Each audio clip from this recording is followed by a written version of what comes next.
Il avait 10 ans lorsque tout a commencé.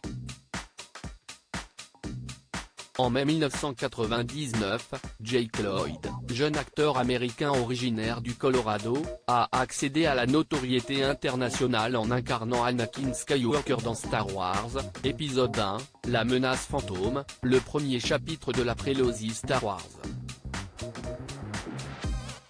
Mais le rêve n'a été que de courte durée. Surmené, constamment pris pour cible par la presse et le public et harcelé par ses camarades de classe, le jeune acteur a mis un terme à sa carrière 2 ans après la sortie du film. Toute ma vie scolaire était en enfer, racontait-il en 2012 dans les colonnes du Daily Mail. Les autres enfants étaient vraiment méchants avec moi. Il faisait le son du sabre laser à chaque fois qu'il me voyait. C'était complètement fou. Et ce n'était que le début des malheurs. En mars 2015, alors âgé de 26 ans, Jake Lloyd est confronté à la police pour la première fois après avoir verbalement et physiquement agressé sa mère, Lisa Riley. Interrogé par l'Indianapolis Metropolice Department, celle-ci renonce à porter plainte, expliquant que son fils souffre de schizophrénie.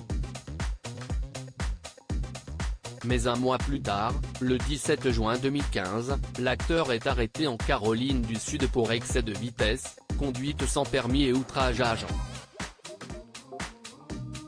Incarcéré pendant 10 mois au centre de détention du comté de Colton dans l'attente de son procès, il est finalement transféré dans un hôpital psychiatrique, en raison de sa schizophrénie. Un deuil impossible, mais alors que Jake Lloyd prend enfin sa santé en main, le sort s'acharne. Le 16 juillet 2018, sa sœur cadette de 26 ans, Madison Helen Lloyd Broadbent, décède de cause naturelle. L'événement brise définitivement le jeune homme, qui disparaît une bonne fois pour toutes des radars. Aujourd'hui âgé de 33 ans, l'interprète d'Anakin Skywalker a trouvé refuge auprès des siens. Il a emménagé auprès de sa famille et nous travaillons dur pour l'aider avec sa maladie, révélait sa mère en janvier 2020 dans un communiqué, précisant qu'en plus de sa schizophrénie paranoïaque, Lloyd était atteint d'anosognosie, un trouble neuropsychologique l'empêchant d'avoir conscience de sa propre maladie.